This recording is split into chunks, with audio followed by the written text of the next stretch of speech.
जालिंदर सुपेकर एक वरिष्ठ IPS अधिकारी, पुण्यातील येरवडा मध्यवर्ती कारागृहाचे विशेष पोलीस महानिरीक्षक म्हणजेच कारागृह आणि सुधार सेवा म्हणून कार्यरत होते.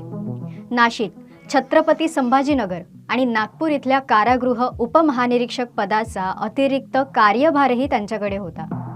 वैष्णवी हगवणे आत्महत्या प्रकरण आणि इतर काही गंभीर आरोपांमुळे पद अवनत करून होमगार्डमध्ये म्हणजेच उपमहासमादेशकपदी पाठवण्यात आलंय. सामाजिक कार्यकर्त्या अंजली दमानिया आणि भाजपा आमदार सुरेश धस यांनी त्यांच्यावर गंभीर आरोप केलेत. त्यामुळे आता ते वादातच नाहीत तर अडचणीतही आहेत. नेमकं काय घडतंय? दमानिया, सुरेश धस यांचे आरोप काय आहेत? सुपेकर यांचं स्पष्टीकरण काय आहे? सविस्तर पाहायचंय.